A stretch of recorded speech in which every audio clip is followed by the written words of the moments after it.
Hey everyone, What If Fan here, bringing you another exciting part of What If a Venerated Soul Reincarnated in Danmachi world. You can find the fanfic title and the original author's name on my Patreon page. Make sure to check it out and show them some love. If you enjoy the video, don't forget to like, subscribe, and ring that notification bell so you never miss an upload. Also check out my Patreon channel for early releases of all the series, where you can find all the series released one day ahead of YouTube. Alright, let's jump into it. Chapter 21, The Astrea Familia. Sitting on a chair, Althea, who was reading a book, stared at the broken vase that had fallen to the floor. Rumble. Another tremor shook the city, the glass on the window cracking under the strain. I never should have come here, this city is as noisy as ever. She slammed the book shut, walked outside, and fixed her gaze on the giant tower looming in the distance. If those brats can't resolve it soon, then I will do it myself. Her chilling voice cut through the air, and the bystanders who heard her felt shivers crawl down their spines. At the entrance of the dungeon stood a beautiful azure-haired woman, the captain of the Ganesha Familia. Shakti Varma, a level 5 adventurer. Captain. There are over 120 injured and 23 dead. It seems floors 1 to 9 experienced some kind of dungeon outbreak where massive hordes of irregular monsters spawned out of nowhere. A member of her familia reported with a salute. Any idea on what the cause might be? Shakti asked. Everyone around her shook their heads. We have no clue. That's why we're preparing to gather a team to investigate the situation, as per the guild's orders. We are awaiting your command to proceed, Captain. Shakti closed her eyes and took a deep breath. Even in chaos, she remained calm and composed. Her familia members looked at her with unwavering respect, waiting for her decision. All right. We're heading out. Her command was firm. Yes, ma'am. That was when it happened. Kaya. WH again? Another explosion reverberated from below, an earthquake shaking the entire city. Screams echoed through the streets as panic spread, Shakti quickly ordering her adventurers to focus on damage control. What is wrong with the dungeon today? Iltafarna, the Amazonas vice-captain of the Ganesha Familia, asked, her voice carrying both confusion and unease. This is different from before, this is the result of someone's magic. With her sharp experience, Shakti immediately distinguished the difference. The prior tremors were natural dungeon quakes. This one felt like a shockwave. What? Are you saying someone is fighting down there? An adventurer nearby spoke up, startled by her deduction. A spell strong enough to cause tremors of that scale, could it be Nine Hell? The Freya Familia aren't in the dungeon, so the only one who fits is her. Nine Hell, the title of one of the greatest mages in Orario, Riveriel Joself, level 6, of the Loki Familia. No, the Loki Familia are on expedition. They should have already reached the lower floors by now, unless something forced her to climb back up. Shakti muttered. Even to herself, the speculation felt far-fetched. Regardless, it doesn't change the fact we need to investigate. Shakti, sorry we're a bit late. A feminine voice called out. Shakti turned and her lips curved slightly when she saw who it was. Don't apologize. Your assistance is greatly needed. It was Elise Level, captain of the Astrea Familia, a powerful level 5 adventurer with striking red hair tied into a ponytail and determined green eyes.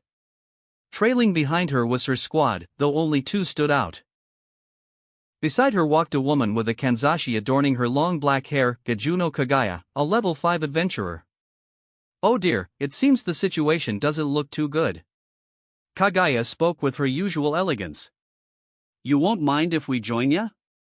The one who chimed in was a pink-haired Paolum with an eye patch over her left eye. Lyra, a level 4 of the Astrea Familia.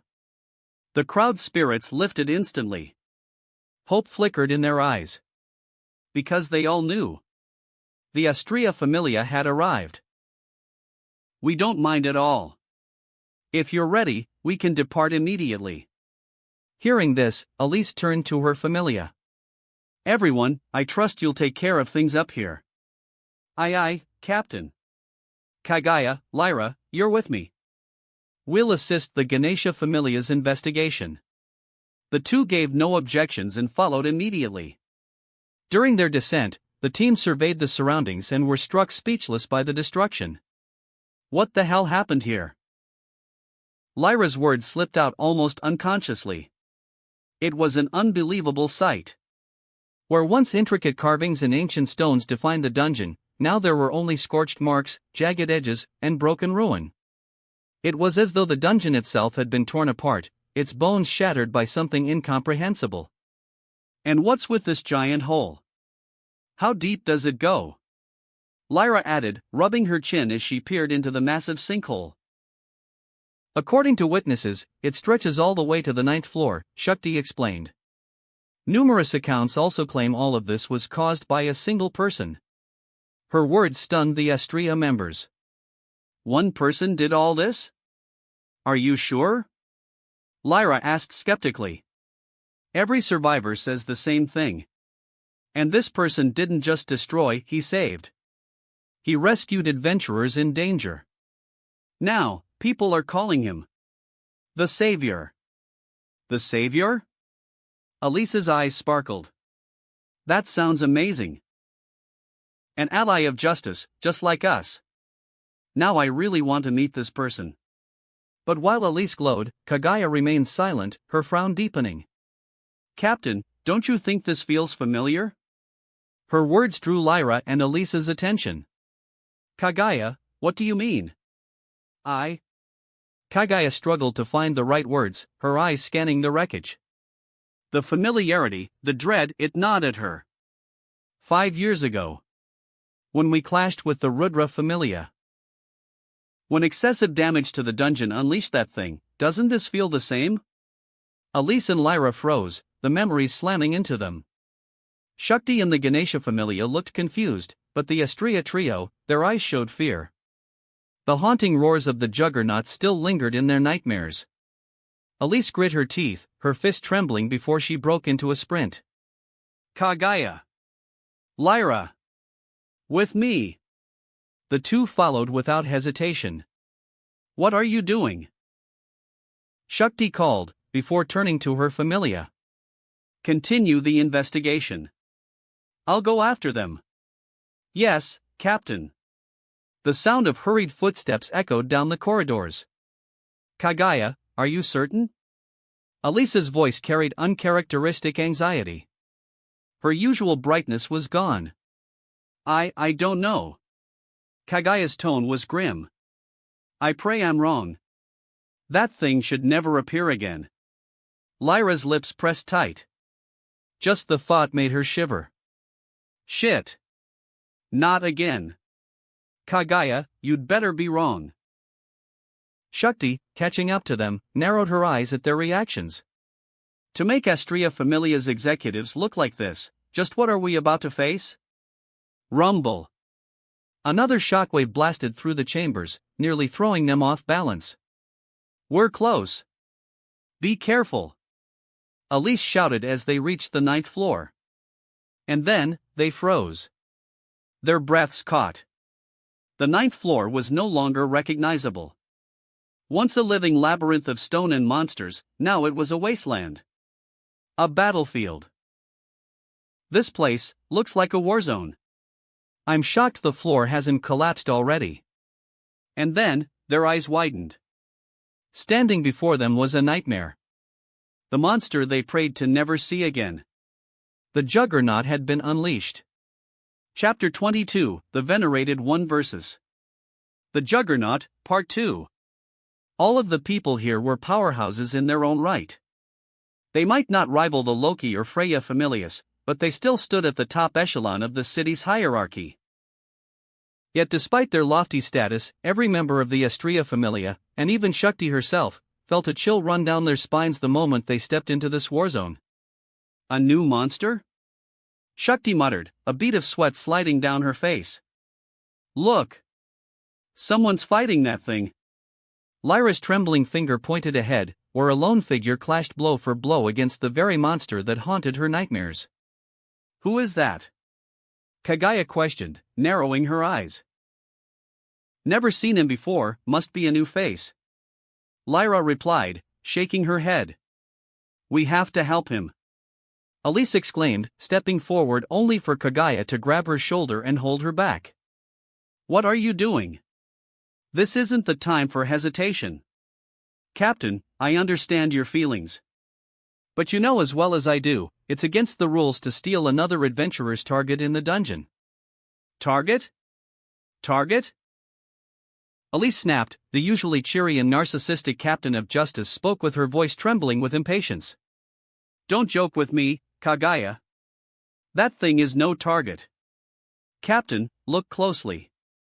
Kaguya's tone was calm but firm.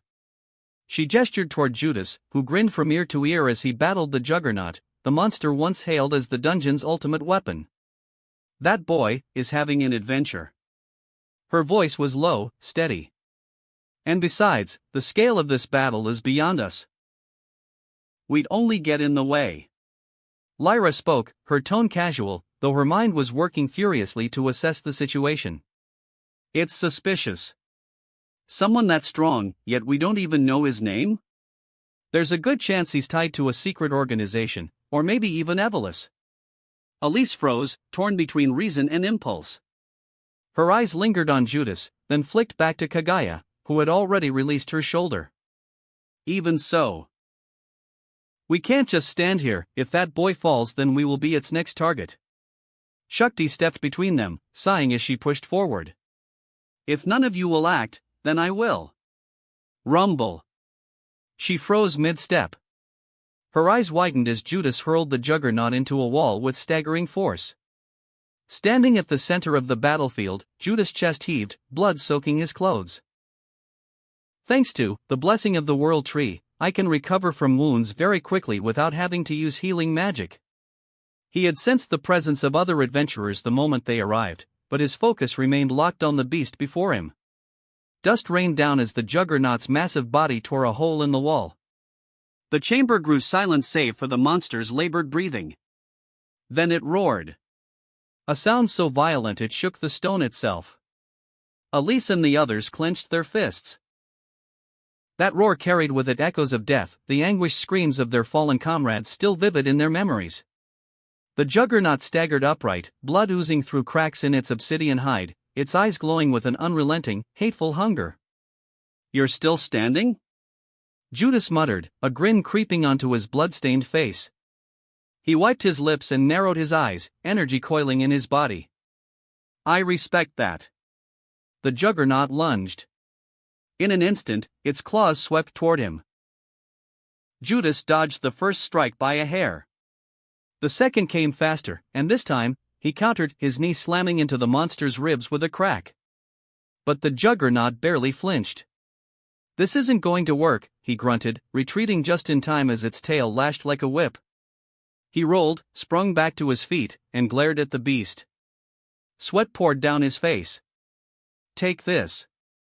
Jagged earth projectiles shot from his hand, but the juggernaut's hide reflected them effortlessly. TCH. It reflected even that? The monster lunged, snapping its jaws inches from his face. Judas ducked, slid beneath it, and swept its legs. The beast toppled, only to thrash back up. Judas stomped its chest with a shockwave, but its claws raked across his side in retaliation. Pain shot through his body, but he pressed forward, snarl etched across his lips. I'm not finished yet. Clinging to one of the juggernaut's ridges, Judas climbed onto its back. His right arm glowed, mana flooding it until the very air around him crackled with energy. Shakti's eyes widened, she turned to Elise, whose face was also in shock. That power. The heat seared her skin just from the aura alone. He's fighting like a force of nature. Lyra gasped, struggling against the crushing pressure. Such overwhelming power. Kaguya whispered, shielding her eyes from the blinding glow. This is what it looks like when someone fights without limits. Kaguya's breath hitched. Why does this feel so familiar? Her eyes snapped to Elise. Captain, what is it? Elise's voice trembled, her gaze locked on Judas' back. This power, this figure, there's no doubt. I can't believe it. It's him. Shakti blinked in confusion, but Lyra and Kaguya froze, her words striking them like thunder. No way. Wrath of the Celestial Titan. Judas roared, unleashing his strike. Lightning burst from his arm, molding into the shape of a celestial beast as it tore into the juggernaut. The chamber exploded with light. Stone and earth disintegrated into dust. Shockwaves rocked the 9th floor, rattling the dungeon up and down its depths. The juggernaut convulsed under the storm, its body writhing in agony. Judas poured every shred of his will into the attack, his roar drowned by thunder and crackling lightning. But when the storm faded, the beast still stood. Smoking.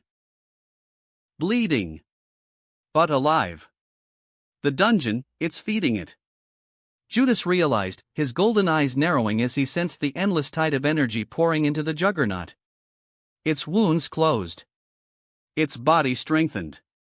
The dungeon really wants me dead, he spat, teeth clenched. The juggernaut snapped its jaws, thrashing to shake him loose. Shit. Judas muttered, barely holding on. You've got to be kidding me. Lyra bit her nail as she watched anxiously. Even that wasn't enough? Shakti hissed. Her composure cracked as she watched this battle unfold. Kaguya's hand tightened around her weapon. Then, it's worse than I thought, I am having second thoughts, should we step in? It's all right, Elise said, eyes blazing. Let's trust him. Just like last time. Judas panted, blood dripping as the juggernaut pressed harder, its power amplified. Slash after slash forced him on the defensive, every dodge costing him more strength. It's getting faster. His body bled from a dozen cuts. He had no time to heal.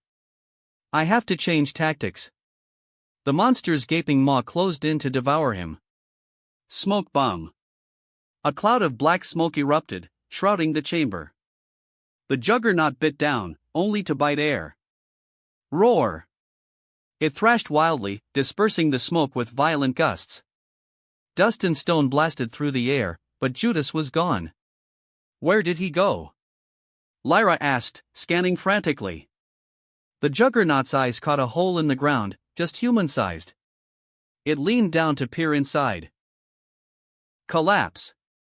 A voice whispered in its ear, then the earth beneath its feet crumbled. Chapter 23, The Venerated 1 Verses. The Juggernaut, Part 3. The Juggernaut looked around and found itself stuck in a deep hole that perfectly fit its size. Bind. The beast roared as glowing chains materialized, coiling around its massive frame and restricting its movements. The Juggernaut looked up and growled when it saw Judas standing above with a smirk, holding a giant boulder. Reinforce. Telekinesis. The massive rock flashed with a white glow and floated into the air. Here comes the pain. With a sharp gesture, Judas slammed the boulder into the pit, crushing the juggernaut beneath it. The impact reverberated throughout the entire floor, shaking everything violently. When Judas lifted the boulder again, the juggernaut was trembling, but its glowing red eyes glared up at him with burning hate. Roar! The monster's furious cry shook the chamber as it broke free from the chains and leapt upward, trying to escape the pit. Oh no you don't. Judas swung the boulder down again with telekinesis. The juggernaut slammed into it midair, the force rattling the walls and floor. When he lifted the boulder and saw the beast still standing, he didn't hesitate. He slammed it again. And again. And again. And again. The creature's screams were drowned out by the repeated thunderous crashes, the sheer brutality of the assault making even the spectators wince. Just drop dead already. By now, Judas had smashed the boulder onto the juggernaut's head more than a dozen times. At the next impact, the ground beneath could no longer take it and collapsed. On the 10th floor, several adventurer parties were gathered. Some had already noticed the strange shaking above them, their eyes glued to the ceiling. Another shockwave rippled down, dust falling from the stone. Fear crossed their faces as cold sweat trickled down. What the hell is going on up there on the 9th floor? Feels like someone set off explosives. No, it's worse. That's a war. The adventurers exchanged uneasy glances, praying it would stop.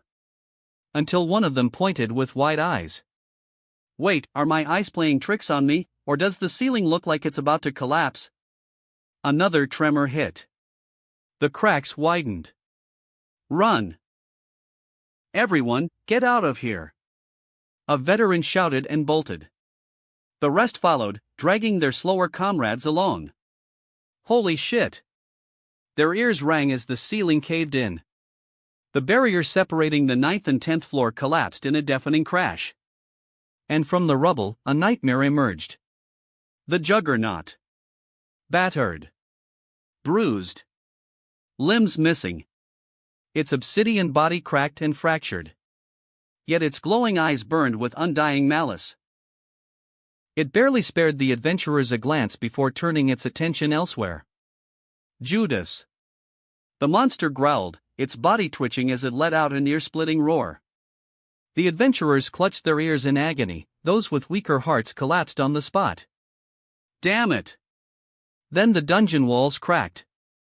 Monsters spilled out needle rabbits, orcs, imps, dark bats. But something was off. Wait, why do they all look different? They're irregulars. Panic spread as weapons were raised, but the adventurers froze when the Juggernaut pounced, not at them, but at the spawned monsters. It tore into them, devouring their magic stones, consuming their flesh. The sight was grotesque. Its shattered body twisted and reshaped as it absorbed their remains, repairing itself with stolen parts. A patchwork abomination like a living chimera. An adventurer's horrified whisper broke the silence. No way. The Juggernaut's eyes flashed. Without hesitation, it hurled itself back into the hole. Judas saw it charging and instantly brought the boulder down once more. This time, the Juggernaut caught it in its jaws. With one vicious snap, the massive rock split in half. TCH. Judas cursed and leapt aside as its claws slashed toward him.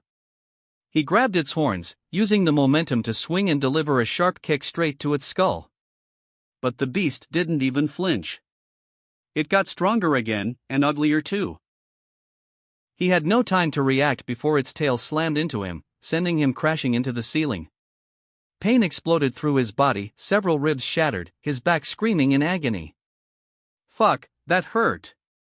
Judas gritted his teeth. Normal attacks weren't enough anymore. Looks like I have no choice.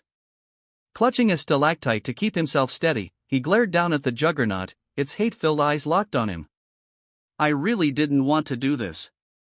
I am probably going to regret this later. He exhaled deeply, resolve hardening in his gaze. Overload. A blinding light erupted. His mana circuits glowed furiously, so bright and hot they scorched his skin. Inside him, his mana core, already cracked, shook violently. A sharp snap. He coughed up blood and felt pain all over his body. A fracture. I am sorry. He let out a pained smile. Overload. A spell that forcefully pushes the body, mana circuits, and core beyond their limits. By forcefully taking in more magic power than their normal capacity, Judas can temporarily jump his tier to another level. At this time, even if it was only for a fleeting moment. He reached the 6th tier. The realm of Master Mages. When his eyes opened, the oppressive aura made even the Juggernaut shiver. The ground cracked beneath its scaly frame, the Juggernaut found itself unable to move. Completely overwhelmed by the spiritual pressure Judas was emitting. Then, his figure flashed and moved. So fast that even first-class adventurers couldn't follow his steps. He slammed into the Juggernaut with a devastating headbutt, sending it crashing through wall after wall. Each impact tore apart the grotesque patchwork body it had formed. Limbs flew. Stolen flesh unraveled. When the Juggernaut finally staggered upright, half its head was gone, and only one arm and one leg remained. It actually survived? Judas muttered, both impressed and irritated. The beast's tenacity was monstrous. The climax is here. Kagaya whispered, eyes narrowed, her hands trembling. Not with fear but excitement. Goosebumps rose along her skin. She glanced at her captain. Elise was biting her lip, her eyes never leaving Judas. The beast limped forward, vision hazy with pain, but its hatred burned brighter than ever. This is the end. Lightning surged along Judas's arms, a colossal phantom beast manifesting behind him. One more time. Wrath of the Celestial Titan. With a final roar, he drove his fist forward, every ounce of his strength condensed into one blow. The strike pierced the Juggernaut's head, unleashing a cataclysmic shockwave. The dungeon quaked, the city above trembling from the sheer force. The Juggernaut let out one last guttural roar before its upper body disintegrated into nothingness. Silence fell. Judas collapsed to his knees, his battered body shaking violently, blood pouring freely. His breath was ragged, shallow. But his eyes stayed on the disintegrating remains of his defeated foe. Ha! A tired smile crossed his lips. I did it. At last, his body gave out. He fell to the ground, consumed by exhaustion. Normally, falling unconscious in the dungeon was a death sentence. Yet strangely, no monsters appeared. Only silence lingered. Then, footsteps. Heavy and deliberate. The adventurers emerged from the shadows. Shakti's eyes were wide, disbelief etched on her face. He actually pulled it off. Elise stepped closer, her hands trembling as she looked at his face. Welcome back, Judas. She whispered, tears welling in her eyes. Chapter 24, The Changed Past, Part 1. 5 years ago. In the empty plains far away from his village, a 10-year-old Judas sat in meditation, surrounded by a vibrant aura. Sweat dripped down his brow as mana churned inside him. Minutes passed, and then another star flickered into existence beside his mana core. A third star had successfully formed, raising his strength into another level. Hell yeah! I reached the 3rd tier, I am now a junior mage. Judas grinned, clenching his fist. With this, I now have the power to take on a level 5, reaching the level of a first-class adventurer. A sense of pride welled in his chest. A milestone conquered, a new height reached. I think Orario is not far from here. Should I test out my abilities in the dungeon? Most monsters in the outside world are not strong enough for me anymore.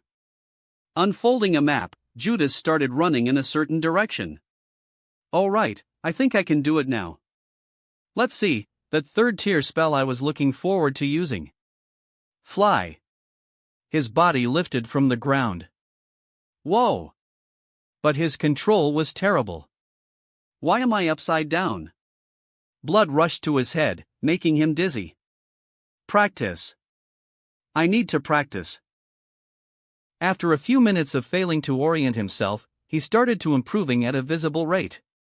It didn't take long before he got the hang of it. Woohoo! The wind whipped past his hair as Judas soared. His eyes squinted and spotted a giant structure in the distance. That must be the Tower of Babel over there. He increased his speed, easily flying over the city walls. Up we go. He passed through a few clouds before landing on top of the tower. Cold resistance. Vision enhance. So this is the city of heroes, huh? Smiling, he peered down. The sky was still dark, city lights glimmering like stars across the ground. I heard from rumors, but the city is still recovering from the many gruesome battles of the Dark Age, huh? Broken buildings. Crumbled homes. Orario still bore scars. It seems Evolus is still running rampant, though I heard they've relatively quieted down thanks to the city's adventurers. Fly. Stealth. Cloaked in invisibility, Judas descended onto a quiet street, arriving at a clothing shop. My spells are not perfect. I can't afford to attract attention. In a world populated by gods, it can never hurt to be careful. Better safe than sorry. At this very moment, an important canon event was unfolding. The Astria Familia were in a precarious situation. The Rudra Familia had set up a trap for the Astria Familia. Fortunately, the trap failed and the Astria Familia survived. However, during their confrontation, something spawned from the ceiling. A high-pitched wail reverberated. An abomination among monsters. The Juggernaut. No one had time to react. What followed was a nightmare. Noin, Knees, and Asta were the first to die. It happened in mere heartbeats. Don't kill me. Ah! Elise and the others watched in horror as comrades they had lived and fought beside were torn apart. Kelty, on my mark, open fire. Rihanna and Kelty, their mages, released spells. Only to watch in horror as their magic rebounded. The flames consumed them instead. Ah! Their screams echoed like curses in the walls of the dungeon. Iska and Maria fell next, ripped apart, devoured whole. The proud Astria Familia heroes of the Dark Age were powerless before this disaster made flesh. Ryu froze with fear, unable to move, unable to think. Her mind shattered. Watching her Familia die was more than her heart could bear. The Juggernaut was unstoppable. It leapt, slaughtered, tore everything in its path. Blood sprayed. Limbs scattered. Corpses bounced like ragdolls. It was fast. Too fast. Too strong. A monster that seemed to embody the dungeon's hatred itself. And then. Sorry, everyone. But I want you to lay down your lives. I want to save Ryu. Elise, broken and bloodied, turned to her surviving comrades. Sure, count me in. Fighting blind. I'm probably going to die first anyway. Lyra grinned through blood. Her eyes had melted away, and all that remained was a burned scar. Yeah. If I die here, then so be it. Kagaya raised her katana. Her arm was cut off, but her voice was firm. Ria lay collapsed on the ground, trembling, her mouth open in silent despair. There was no hesitation. Their courage, forged in the crucible of the Dark Age, shone even in the face of certain death. Their backs. Their resolve. Their sacrifice. Tears blurred Ria's vision as she saw them walk forward. No hope of survival. No thought of retreat. Only unyielding resolve to buy her one last chance. And then. A light fell from above. A ray cutting through the shadows. I finally got the spell to work. A cloaked, masked figure appeared before them. Small, young, but strangely reassuring. His presence felt as though he represented hope itself. What the hell happened here? Is that Ryu? The voice was youthful. A boy, even younger than anyone present. Who? Elise and the others stared, startled. His features hidden, his presence heavy. Strong, at least level 5, they thought. I see now. He scanned the battlefield, eyes narrowing. You did well to last this long. Forgive me for not arriving sooner. Pseudo-miracle heal. Light enveloped them. My arm. My eye. Their wounds sealed. Kagaya's lost arm returned. Lyra regained an eye. Thank you. Lyra nearly sobbed, her voice trembling, her tough exterior had almost shattered. She had thought her sight lost forever. Amazing. Kagaya whispered, stunned. Thank you, thank you. Rio's tears fell freely. I'm completely healed. Elisa's voice shook. This healing was on par with Freya's Vanna Mardal, even Diensek's Silver Saint.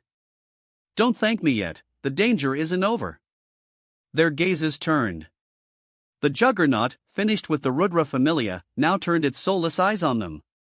If you can still fight, help me distract it. I'll finish it off. A magic circle blazed beneath his feet. Wait!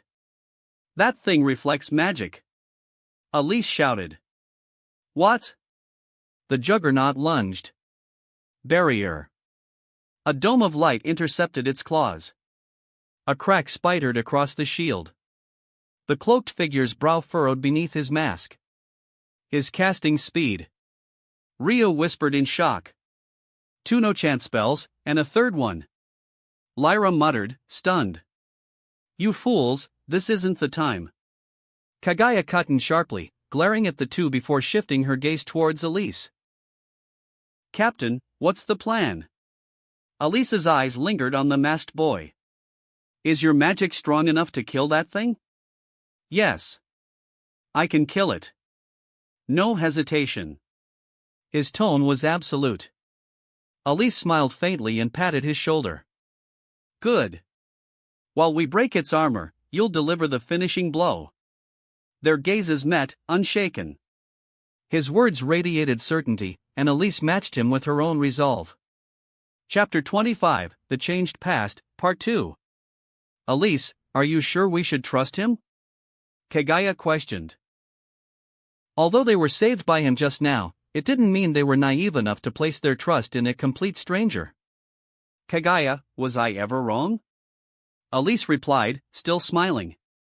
Yes, many times. Kaguya answered with a straight face. We don't really have a choice, do we? Lyra said with a shrug. And besides, I don't think this barrier can hold much longer. Facing the Juggernaut's relentless assault, the barrier was reaching its limit.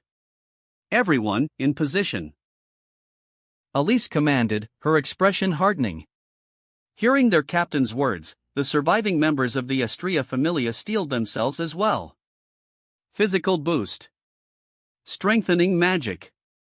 The instant the barrier shattered, everyone scattered in different directions. Shocked by the sudden surge in their abilities, the girls couldn't help but glance toward the hooded man.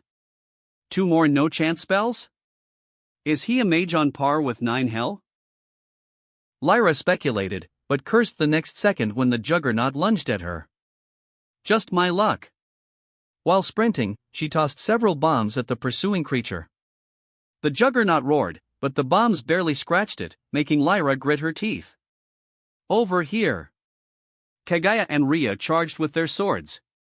Faced with simultaneous attacks, the Juggernaut abandoned its pursuit of the pink-haired Paolum and swiped its claws toward the Far Eastern swordswoman. Watch out! Ryu shouted. Agarus Alvacinth. Covered in flames, Elise dove from above, stabbing the monster in the head before it could reach Kaguya. The Juggernaut wailed, thrashing wildly as it tried to shake Elise off. Arvelia. An eruption of flames engulfed the beast, its shriek growing louder as its magic-reflecting armor shattered. Elise! The girl screamed when the Juggernaut's claws struck Elise, splattering blood everywhere. Now! Elise's weak voice cut through the chaos. The sound of thunder reverberated, stirring the hearts of all who heard it. Above them, the masked figure floated in the air. Lightning coursed along his arms as the silhouette of a colossal beast manifested behind him. Wrath of the Celestial Titan. His figure blurred, and in the next moment, a devastating boom echoed across the entire floor. Such a powerful spell. Ryu whispered in awe. An intense light flashed, yet she didn't look away for even a second. A combat mage with instant casting. He might be more terrifying than 9 Hell. Lyra admitted, squinting with her one remaining eye as she witnessed the spectacle. Kaguya stayed silent, but her trembling fingers betrayed her emotions. Elise felt her heartbeat quicken. When the light faded, the masked figure stood in the center of a crater, the Juggernaut obliterated without a trace. Ha ha, I thought we were going to die. Lyra finally released the tears she had been holding back. We did it. Ryu whispered. Her legs gave out and she collapsed to the ground. The rest checked their injuries, clinging to one another as relief washed over them. They had survived an ordeal they were certain would claim their lives. I'm glad we made it out alive, but... The air grew heavy as they remembered the comrades they had lost. I knew a day like this would come. I thought I was ready.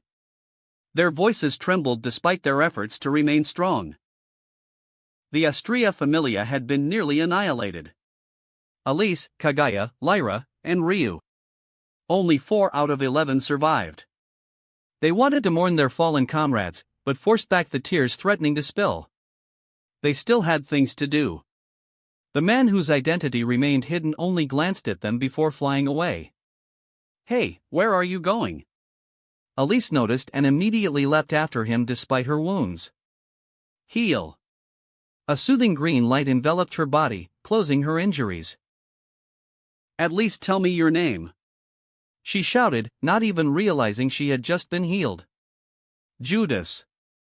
My name is Judas. He left those words behind and vanished into the shadows. Elise stood frozen, staring into the direction he disappeared. Silence fell as the Astrea Familia looked to one another in confusion. Finally, Elise bowed toward the place where he had vanished. Thank you for saving us, and I hope we meet again. It sounded like the cliché tale of a hero swooping in to save the day, yet this single event changed everything. The present. Judas awoke to an unfamiliar ceiling. Where am I? He sat up, noticing the bandages wrapped around his right arm. Oh, you're awake. A feminine voice entered his ears. He turned to see a woman with long silver hair and purple eyes step into the room, closing the door behind her. Venerated, known as the Silver Saint. Orario's greatest doctor, and a member of the Dien sect Familia. You really went wild in the dungeon, huh? Venerated said, removing the cast from his arm. How long was I out? Judas asked. 3 days. You were out cold for 3 whole days. Venerated replied calmly, though her eyes flicked toward him to gauge his reaction. I see.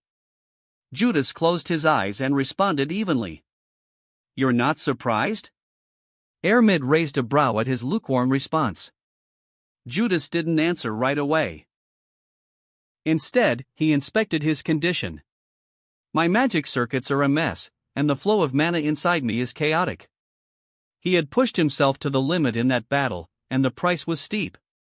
His gaze fell to the visible scar across his mana core, and he sighed. Thankfully, it hasn't shattered and can be repaired. But this fracture, it's going to be difficult. Closing his eyes, he attempted to circulate his magic. His mana core flickered weakly, only to collapse, sending a sharp ache through his chest. Great! I can't even cast a single spell now. He exhaled heavily and opened his eyes. Finished thinking in silence? Venerated voice broke his thoughts. I apologize. No need. You've just gone through hell. Take it easy. She waved her hand dismissively as she jotted notes onto her clipboard. You're clear to leave now. Your goddess is waiting just outside. Thank you, Doctor. I'm only doing my job. My name is Venerated. Come to me if you get hurt again in the dungeon. She smiled faintly. Judas bowed his head before leaving the room. So that was the great savior who caused such an uproar in the city, huh? Venerated muttered to herself. Judas! You really did it this time. The moment he stepped out, Judas was pulled into a tight embrace by Loki, who shouted at the top of her lungs. When I first heard the news, I didn't believe it at first. But to think the kid I randomly picked up turned out to be this amazing. Loki beamed, snuggling him like a teddy bear. Goddess Loki, let go. Judas tried pushing her away, but she clung on tighter. Goddess Loki, the boy was just discharged. Please take it easy on him. Venerated said as she emerged behind them. Heya, Venerated. Thanks a bunch for patching him up. Loki still refused to release Judas, even pinching his cheeks. It was no problem. It's my duty to care for my patients. Venerated replied, though her gaze lingered on Judas. Be careful next time. And, thank you for saving my familia members. She bowed her head. I don't deserve your gratitude. Judas lowered his eyes, guilt weighing on him. He knew he was the true reason the incident had happened. Don't be humble. Reckless, yes, but you saved countless lives. After bowing once more, Venerated turned and left the Twilight Manor. Tisk, look at you, already popular with the ladies. Loki teased, though when Judas gave no reaction, she coughed awkwardly. Oh, right. Almost forgot. Judas, after your little adventure, plenty of people wanted to meet you. I shooed most away since you were hospitalized, but a few, well, I couldn't turn them down. You'll probably want to meet them soon. She glanced out the window. Of course, that decision is up to you. Your health comes first. Judas followed her gaze and spotted several familiar figures waiting outside the gate. They seemed familiar. Where have I seen them before? Chapter 26, Visitors. Receiving fragments of memories from his previous lives had its downsides. Other than the possibility of having an identity crisis, the memories in his brain are more likely to get jumbled, becoming lost in the process. Judas felt that, on the tip of his tongue, he had seen these women before, but he couldn't remember exactly where. Maybe it's just my imagination. The Astrea Familia?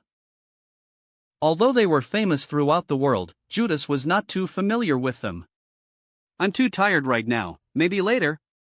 Therefore, he had no interest. Alright, I'll have the guards tell them to leave. The Loki and Astrea Familius may have had a good relationship and were close allies, but Loki prioritized Judas first, a monstrously talented member of her familia. Judas took one more glance at them and was about to walk away, but his steps froze when he saw someone familiar. Is that Rio? Why is she with them? After spotting the familiar elf, Judas changed his mind. You know what, I'll go there and meet them right now. In the entire show, Rio was his favorite character. The last time they interacted at the tavern had been brief, but that was because Judas was socially awkward and couldn't start a proper conversation with her. She wants to meet me? For what reason? Judas tried to guess her intentions. To be honest, aside from Lily, he couldn't remember a single face he had rescued that day. Oh. I knew it. After seeing them being such cute girls, you're now eager to see them right away. Loki spoke with a lewd smile. Judas ignored her and had already started walking towards the gate. Lion, I didn't think you would come here with us today. At the Loki Familia's gate, the members of the Astrea Familia were having a conversation. You said that man is back, right? I just wanted to meet him and see his face. Most of the time, Ria's expression was indifferent when interacting with others, akin to an aloof beauty. But when she was around Elise and the others, a soft smile would often grace her lips. And what about you, Seer? What made you come all the way here? Elise shifted her gaze to the silver-haired woman beside Rio, both of them still wearing their tavern uniforms. Just like Rio, I also happened to find myself curious about this person you speak so highly of. Seer replied with her signature smile. Elise nodded and didn't find anything strange about their comments. Unfortunately, it has been 3 days and he has yet to awaken, so it's better not to get your hopes up. Lyra commented. I am aware. Rio nodded. Humph, Goddess Loki is being too protective. We just wanted to see him, what's the big idea? Kaguya said, glaring at the guard stationed at the gate. The guard flinched and started sweating, turning his head away to avoid her gaze. There are many people who wanted to pay our savior a visit. Loki probably doesn't want people disturbing his recovery, just be patient. Rio said. I heard he is in a coma. Will he be alright? Seer asked in a worried voice. Don't worry, our savior isn't so weak as to succumb to something like that. And he's getting treatment from Airmid. With her skills, it will only be a matter of time before he fully recovers. Elise remained optimistic, confident in her assessment. As if to prove her right, from the corner of her vision she spotted Judas walking through the manor's doors. Here he is. Elise waved to get his attention. You can let them in. Judas said to the guard. Right away, sir. The guards saluted. Normally, a rookie wouldn't be able to give orders to a senior member like him, but since it was Judas who made a name for himself in the recent incident, he didn't mind and even treated him with respect. The sound of metal rang out as the gates slowly opened, revealing a wide-eyed Rio on the other side while Seer let out a knowing smile, her eyes glazed with hidden intentions.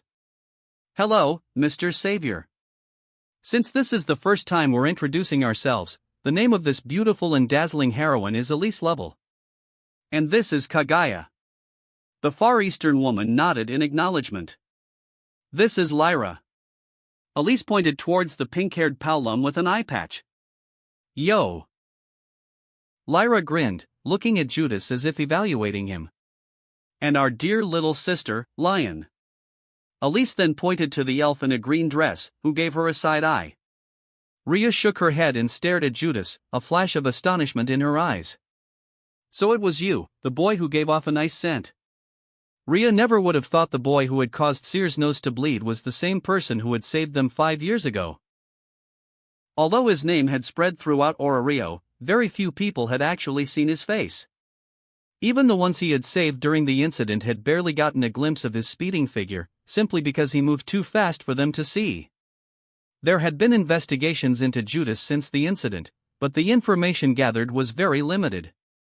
Since Judas had only recently registered at the guild, there were barely any records on him at all. The only thing in his file was a small hand-drawn photo, and only a select few individuals were allowed to view it. I knew my instincts were correct. I had a hunch when you dined at the pub the other day. Rio spoke as she held her chin.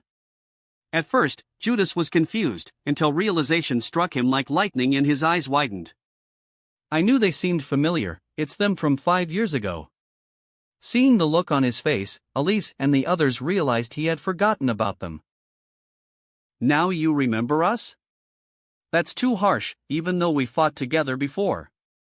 Lyra spoke with mock sadness, pretending to wipe tears from her eye. What? Don't tell me you actually forgot about us? This beautiful and dazzling damsel that fought side by side with you? You seemed so capable and reliable during battles that I never would have thought you were actually so dull. Kagaya's words were sharp and didn't hold back at all. Hearing them, Judas smiled wryly. What do you expect? It was 5 years ago. Rio stepped forward and bowed her head. Seer was surprised by this development and watched with interest. Forgive me for not noticing earlier.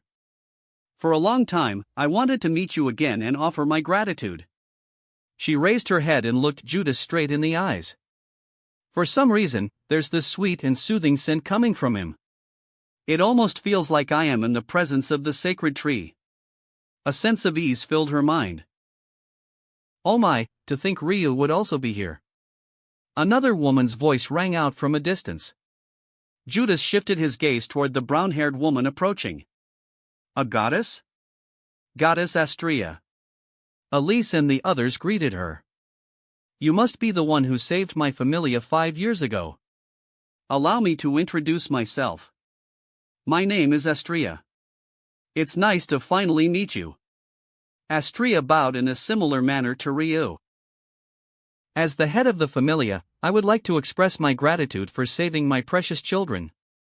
Judas glanced at the women surrounding him, then at the onlookers who were keeping an eye on their interaction. I can see a few are giving me the stink eye. All of the women here were beautiful, it was no exaggeration to say they had many admirers in the city. It was no problem, Goddess Astrea. At the corner of his eye, he saw Seer gazing at him with a dreamy look, as though she had found her lost love. Why do I feel like I just became a harem protagonist? Judas cursed the author in his mind. Chapter 27, Aftermath. Orario was still buzzing from the recent incident, and the aftermath did not end quietly. Despite the fact that the city had faced much greater disasters in its long history, never in 1,000 years since Orario's founding had the dungeon done something like this before. A full-scale retaliation. Irregular monsters spawned from the 1st to the 9th floor. Although the city's top-class adventurers were unaffected, every single familia had at least a few low-class members in their ranks. Coupled with the fact that the incident struck in the middle of the city's busiest hours, more than half the familias in Orario were caught up in it. After Judas slew the Juggernaut and was rescued, the guild and the Ganesha familia worked tirelessly to calm the restless masses. For an entire day, entry to the dungeon was forbidden, and a large-scale investigation was conducted. Yet, even with the entire Ganesha familia mobilized, no results could be found. Move it! Shakti commanded, arms folded as she oversaw the city's security. Her gaze shifted north, toward the Twilight Manor. Excuse me, Miss Shakti, would you mind telling me the details of what occurred on the ninth floor? A reporter stepped in front of her. They just keep on coming. They had been hounding her for a while now. Her glare alone was enough to make the reporter sweat. If Miss Shakti is not in a great mood, then can you at least tell me your opinion on the Loki Familia's new recruit, the Great Savior? The high-profile actions of Judas hadn't gone unnoticed. If the dungeon incident was the city's hottest topic, then Judas' heroic deeds of saving so many lives was the second. In the world of Danmachi, people love to romanticize the ideology of heroes. No comment. That was all Shakti said before walking away, leaving the reporter sighing in defeat. Quite a few people had begun digging into Judas after the news spread. What they uncovered shocked them. A level 1? Who the hell would believe that? Is the guild trying to hide his information or something? It says here he only arrived in the city not that long ago. Looks like Loki got to him first. That conniving bitch got lucky. This is really all the guild has? Seriously? The protagonist of the incident was a complete beginner. A rookie who had only just received his Falna. A level 1 with 0 stats across the board. Not a single soul believed it. Those vibrations that shook the entire city. There's no way a level 1 did all of that. What is Loki hiding from us? Hermes, the messenger god, frowned beneath the brim of his feathered hat. At his side stood Asphi, captain of the Hermes Familia, a bespectacled woman with short blue hair. It could be the result of a powerful skill or magic. She speculated, pushing her glasses up. Probably. Or maybe he's hiding his true level just like we did with you. Hermes replied casually. He was no stranger to withholding information. In the guild's records, Asphi was listed as a level 2 adventurer. Those in the know, however, understood she was actually level 4. Others will probably come to the same conclusion. Judas Spade, looks like an irregular, has arrived. Hermes adjusted his hat and walked forward with a smile. Meanwhile, on the highest floor of the Tower of Babel, the goddess of beauty Freya held a glass of wine in one hand and a piece of paper in the other. An amused smile curved her lips. Her eyes shone with obsession. Judas Spade. I want you. She could never forget the first time she laid eyes on him. The color and brightness of his soul, it's overwhelming. Her mind had nearly fried just from seeing it. If she hadn't turned off her ability to see through someone's soul just in time, she was sure her eyes and brain would have melted from overstimulation. Even the most brilliant soul I've ever witnessed looks dull in comparison. Like the vast ocean against a lake. It's too unfair to compare them. Since that moment, she could look at nothing else. Her mind was filled with Judas to the point she could hardly sleep. But Loki, of all people, why must you be in the way? Her gaze shifted to the side as she tapped her glass. Otter. A giant Boaz stepped forward and bowed. Yes, Lady Freya. His towering frame radiated intimidation. Just a glance was enough to know this man was not to be trifled with. The strongest adventurer in Ororio, level 7, Otter. If I said I wanted to wage war against the Loki Familia, would you draw your sword for me? Freya's purple eyes reflected his massive figure. Lady Freya, there is nothing in this world I would not do in your name. I would not hesitate to lead the charge myself. Otter replied without hesitation. Freya smiled at the devotion of her most loyal follower. Her eyes drifted toward the window, where the distant Twilight Manor stood. Loki, even if it's you, I will take Judas away. Even if I must turn this city upside down. A glint flashed through her eyes.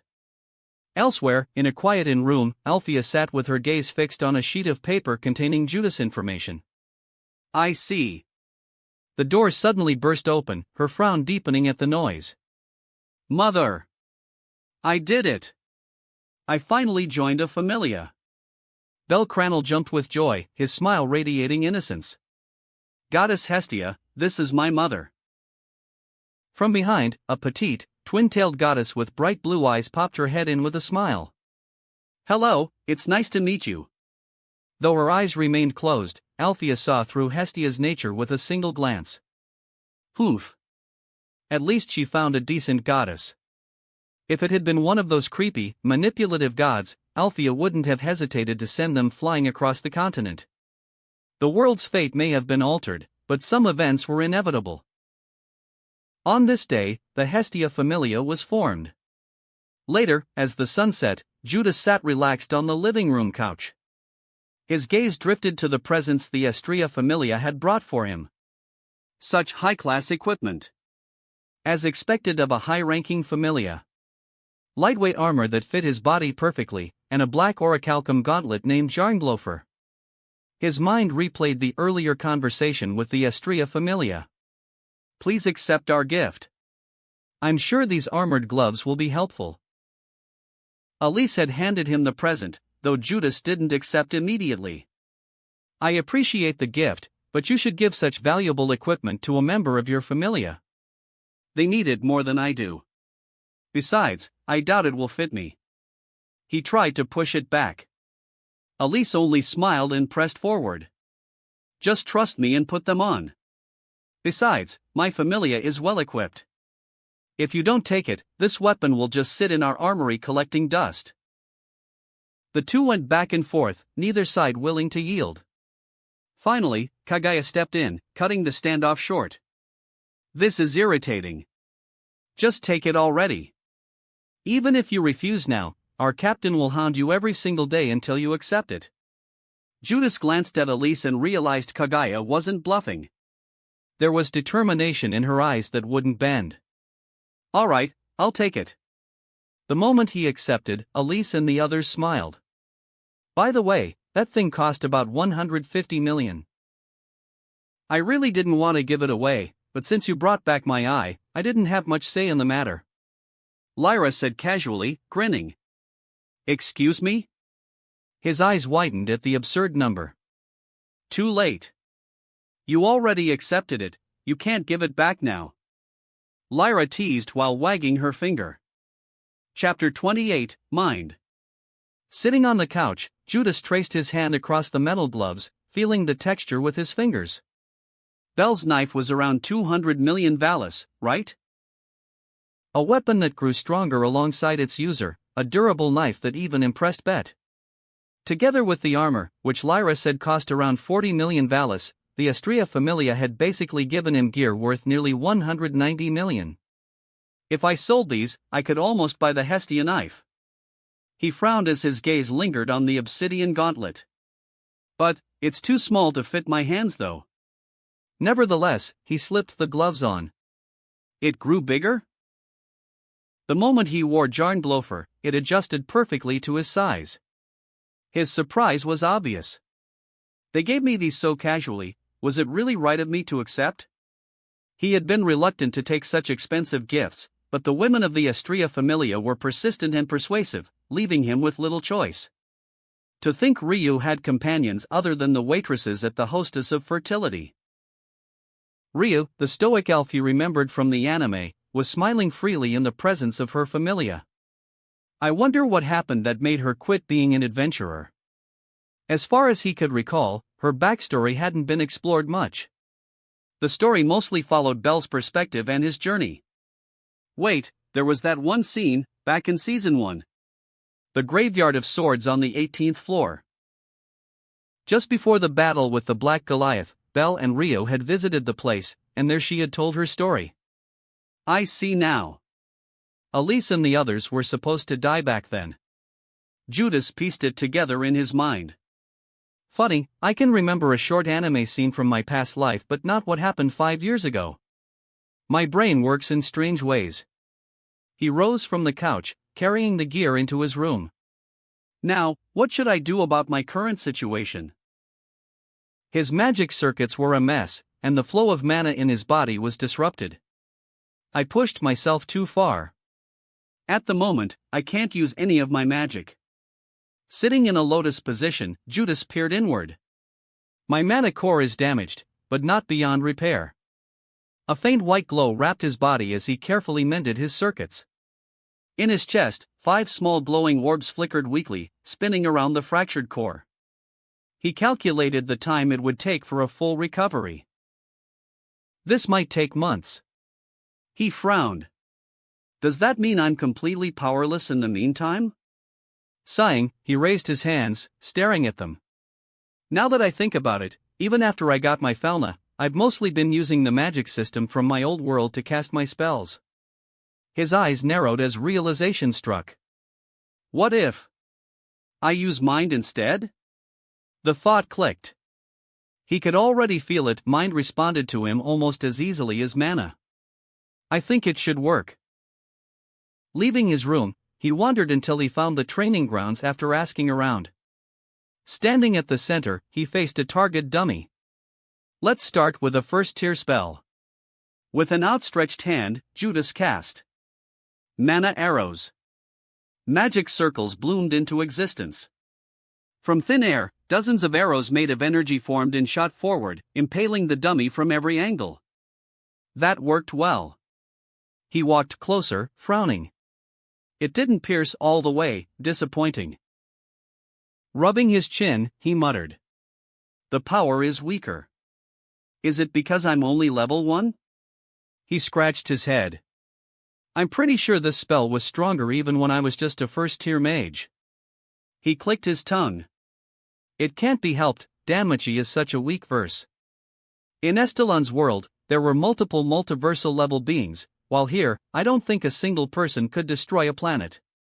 Let's try higher-tier spells. One by one, he tested them. Second tier. Third tier. Fourth tier. Fifth tier. In Loki's bedroom. Loki lay sprawled across the bed, clutching an almost empty bottle of wine. Her cheeks were flushed red, an idiotic smile plastered on her face, completely intoxicated. La la la. One more. Just as she raised the bottle to her lips, a sudden boom shook the room. Ha! Why is everything shaking? It felt as if the entire mansion had been struck by an earthquake. The bottle slipped from her hand and fell to the floor. My drink! That thing cost me an arm and a leg. As the bottle shattered and the remaining wine spilled across the floor, Loki looked ready to cry. Then another tremor hit, followed by a loud explosion. Ah! We're under attack. Guards! She scrambled to her feet, shouting for the guards as she rushed out of the room. Meanwhile, at the training grounds, steam rose from Judas' hands as he extended his arm. Wiping the sweat from his brow, he let out a long sigh. Looks like it failed. His attempt to cast a 6th-tier spell had strained his body, and the magic circle collapsed before completion. If not for his control, he would have triggered an ignis fatuus that might have knocked him unconscious. Looks like I can only use up to 5th-tier magic. 6th tier is still out of reach. The rows of obliterated dummies were proof of his efforts, but he remained unsatisfied. As I thought, using mind weakens my spells. I should have expected this. Still, he looked on the bright side. Better than being completely powerless. Now that part's over, let's move on to the next. He set up more dummies, then took his stance. All right.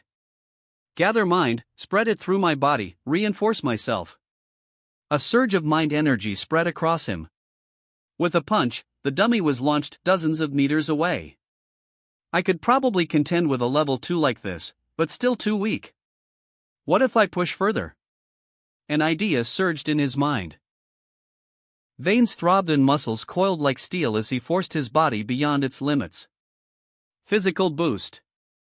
Sturdy body. Strengthening magic.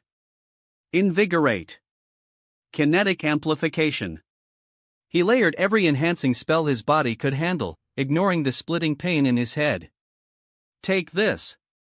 His fist collided with another dummy, sending it crashing into the wall with cracks splintering outward. The dummy shattered into pieces as it hit the ground. My head hurts. He clutched it, feeling his mind sting sharply. Mind 0. Numbness spread, his vision darkened, and he collapsed unceremoniously. What the hell was that noise? Loki entered with a guard, stopping when they found Judas sprawled on the floor. She sighed. Seriously? Even if you've got a recovery skill, it hasn't been that long since you were hospitalized. She glanced at his sleeping face, then at the wreckage of the training ground, shaking her head.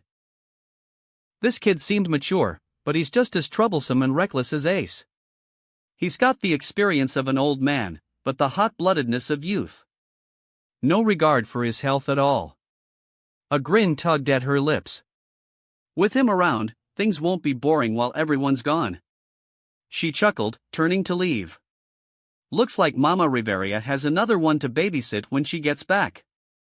Chapter 29, Level 2. Judas woke up, this time in his own bed, as he immediately assessed his body. That was -0, huh? Unlike mana, where you simply feel sluggish after running out, the exhaustion of mind was far more dangerous. Mages here had to conserve their resources wisely. No further injuries. Good. After realizing he was mostly fine, Judas brushed his teeth and walked toward the dining room, where he found Loki happily taking a bite. Kid, come sit right next to me. As a new recruit, you will have the honor of sitting beside your beautiful goddess. Loki said with a cheeky little smile. Judas felt the urge to bonk her on the head but held back and promptly sat next to her. Hey, Judas, are you alright? A familiar voice entered his ears. Judas turned his head and saw Run, the senior who had gone with him on his first dungeon dive. I am fine, Mr. Satoshi. I should be the one asking you that. You got injured because you were trying to protect me, after all. Judas replied. Just call me Ron. I don't like being too formal with a fellow Familia member. And as for that injury, I'm all fixed up, you see, I'm tougher than I look. Ren spoke while flexing his chest. Hey, unless you're a beautiful woman, don't go flexing your chest in front of me. No one wants to see an old man flashing his abs around like a pervert. Loki said while giving Ren a look of disgust. Goddess Loki, I'm only 35 years old. I am not an old man. Ren was hurt by her words. You look old enough to pass off as one. Maybe you'll look younger if you shave that beard of yours. Judas showed a small smile listening to their banter as he ate his breakfast. I can't believe you were that strong as a level 1. If it weren't for Goddess Loki's assurance, I would have thought you were a veteran adventurer pretending to be a rookie. Just after the incident concluded, Run had reported everything he knew to Loki and even questioned her about Judas. However, Loki refused to show Judas' status sheet, saying it was classified information. She only told him not to worry, assuring him that Judas hadn't falsified his level. Run trusted Loki, which was why he didn't bombard Judas with questions the moment he saw him. Judas and Ren went on to have a conversation, mostly Ren talking about the incident and the dungeon itself. Can you believe it? The day after the incident, the dungeon's 1st and 9th floors completely restored to their original state. Most people thought the damage done to the dungeon would be permanent. Judas listened attentively, because this piece of information grabbed his attention the most. Speaking of which, you really are a freak of nature, kid. You nearly obliterated the upper floors in such a short span of time. Ren continued to yap while Judas kept nodding his head. You've already made a name for yourself. You wouldn't believe how many people I've had to stop at the gate just because they wanted to meet you. Ren glanced at the time and stood up. Well, it's duty time. You won't need me to accompany you anymore, I bet. It was nice talking to you, Judas. Judas watched Ren walk away just as he finished his breakfast. Are you going back to the dungeon? Loki spoke while chowing down on a sausage. Maybe at a later time. I have something I need to do first. Judas replied. Okay then, let me update your status first. I want to see just how much you've grown after the experience you just had. Loki said with curiosity as her eyes gleamed. Oh yeah, I almost forgot you could do that. A few minutes later, Judas found himself in Loki's room. His eyes widened. The room was spotless, free from any clutter or trash like the last time he had entered. What's with that look? Did you really think I was some filthy trash collector or something? Loki said in mock offense. Take off your shirt and sit down. Judas nodded and quickly took off his shirt, sitting down in a chair and revealing his back to her. Hee hee, I bet all your parameters have reached 100 at the very least. Even though you might break my precious ace record, at least you're a member of my familia, the record still belongs to me. She grabbed a needle and pricked her own finger. It won't be long until we completely surpass Freya and her crazy group of simps. Loki grinned from ear to ear, anticipating an insane level of growth from Judas. A drop of blood fell on his back as Judas awaited his status to be updated. Blue light illuminated the entire room. Let's see what you've got for Mama. Loki rubbed her hands together and smiled as she witnessed the numbers on his back rising rapidly. Ha, as expected. Strength, agility, dexterity, endurance, magic. The parameters grew at an astonishing rate. 100, 200, 300, 400, 500. Loki's grin widened until she flinched the next second when the parameters went past 500 and showed no signs of stopping. What the hell? 600, 700, 800, 900, 999, 1000. Loki took a deep breath as the numbers reached 4 digits, surpassing the usual limit of 999 and still weren't stopping. 1100, 1200, 1300, 1400. 1,500. This is insane, this is beyond what I expected. Loki couldn't help but let out a crooked grin as a bead of sweat trickled down her face.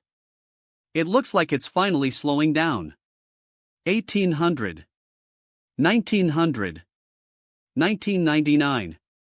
All of the stats stopped just shy of reaching 2000. Ha ha ha ha ha. Loki burst into loud laughter. Adventurers who went beyond the usual limit of 999 were already extremely rare. But to completely double that amount was unheard of. Goddess Loki? Judas raised a brow, questioning her out-of-nowhere laughter. Kid, take a look at your status. It's going to blow your mind. With a grin, Loki handed Judas a sheet of paper containing the updated fauna. Judas didn't waste any time and quickly read the contents. His breathing stopped for a moment, but he quickly calmed down. As if he had already expected this level of insane growth.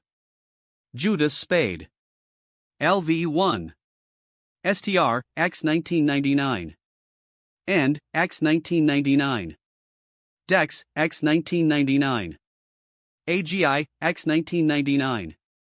Mag, X 1999. Skills Frowny Face the Blessing of the World Tree. Elemental Master. Eternal Persistence. The Venerated One. Penitent Executioner. Greatly increases the user's damage and precision when fighting creatures of unnatural origin, mutated, irregular, or abominations. The user channels their fury into their strikes, dealing cumulative damage with each consecutive hit. Magic Frowny Face Otherworld Thaumaturgy 5th tier. Body Reinforcement.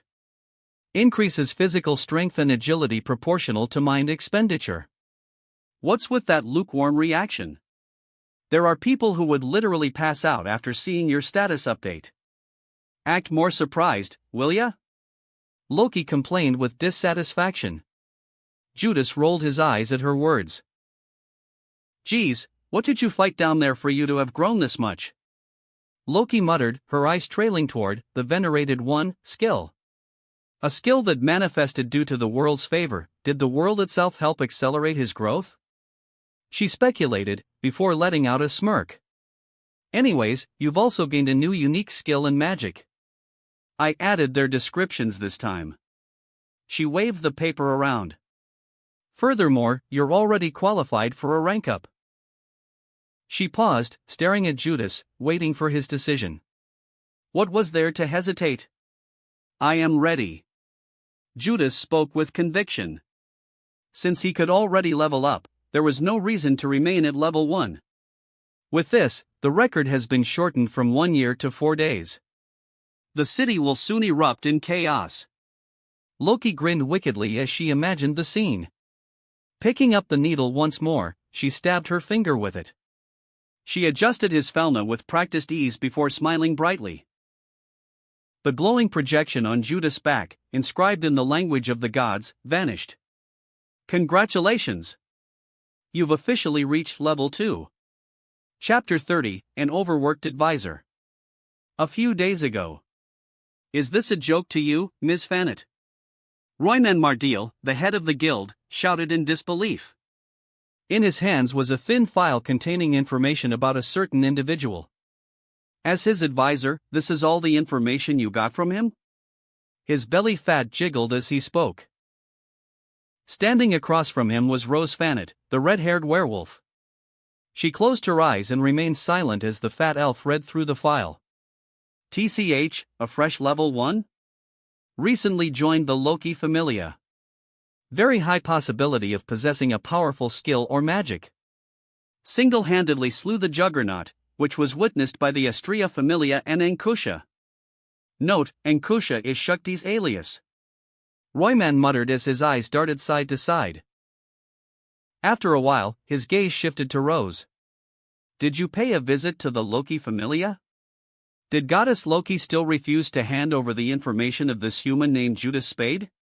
She should know that hiding an adventurer's true level is against the rules, he said in an authoritative tone. Rose, who had remained silent until now, finally spoke. Goddess Loki said that she would not share any information without Judas' consent, and also said that she did not hide his level. What was provided to the guild is the truth. At her words, Royman slammed his hand on the table.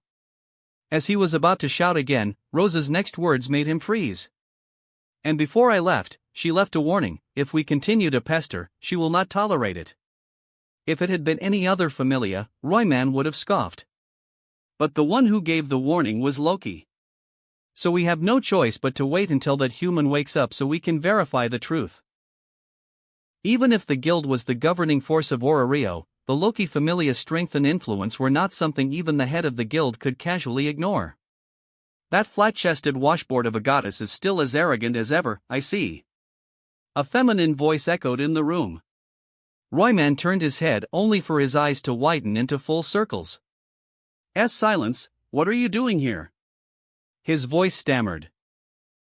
He recognized the figure that had silently infiltrated his office, sitting on his chair like she owned the place. And how could he not? Although the Zeus and Hera familias had fallen long ago, those who had lived in Orario during their reign at the top could never forget them. Especially the woman in front of him. Althea, also known by her alias Silence, a level 7 adventurer of the Hera familia. Althea didn't answer his question. With her eyes closed, she grabbed the file from Royman's hands. Arenas already knows I am here, and has permitted my entry. She paused for a second. Well, it's not like he had any choice. Leaving those words behind, she vanished. Royman did not move for a long time, and even Rose was sweating profusely. Although she wasn't as familiar as Royman when it came to the adventurers of the previous era, she had still heard rumors and plenty of stories about them. After a full minute passed, Royman immediately ran to find Arenas. Her presence. It was overwhelming. Rose wiped her sweat with a napkin. We didn't even see her enter the room. She was so quiet it felt suffocating. A woman who hated noise, and was known for her violent behavior. First, the Freya Familia, and now that scary woman. In such a short time, the boy she advised had already drawn so much attention to himself. Judas, be careful. In the Twilight Manor, after getting his status updated, Judas put his shirt back on and prepared to head out. By the way, that pretty advisor of yours kept visiting while you were asleep for 3 days. Loki said with a smirk. Why? Judas raised a brow.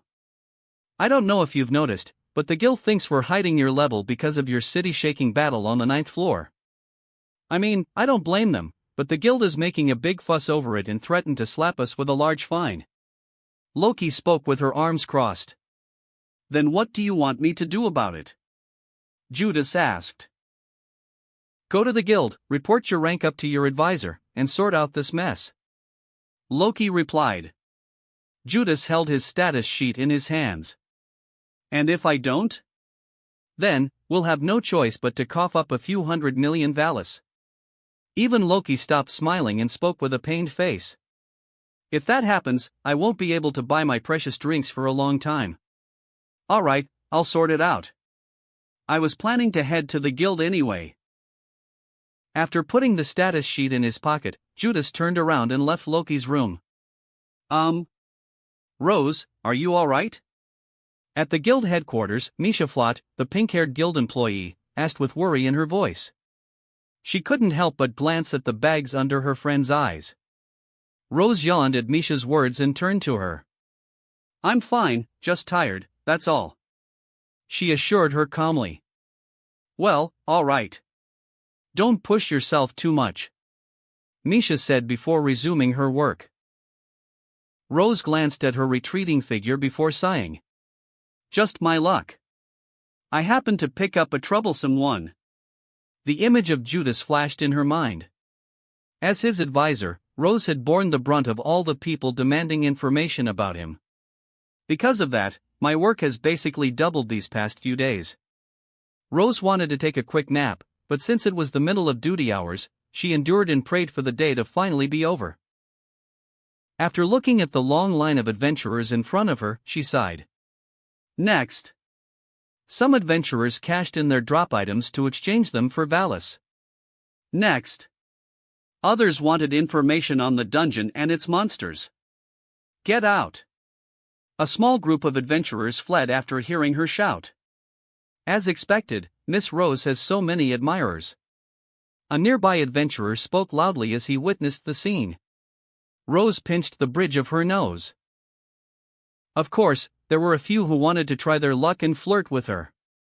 Because of her beauty, she had to deal with this kind of situation every day. Next. Feeling annoyed, she didn't even look at the adventurer standing in front of her as she continued writing in a book. Miss Rose, I want to report my level up. Her writing paused. That voice sounds familiar. When she looked up, there he was, the person responsible for all the stress she'd endured these past few days. Judas Spade. What did you just say? Her wolf ears twitched as though she had misheard.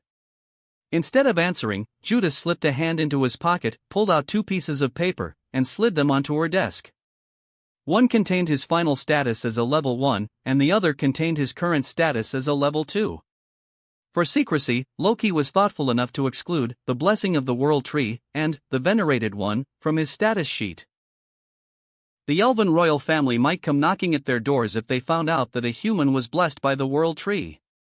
She even made sure to edit Otherworld Thaumaturgy 5th tier and turned it into Thaumaturgy.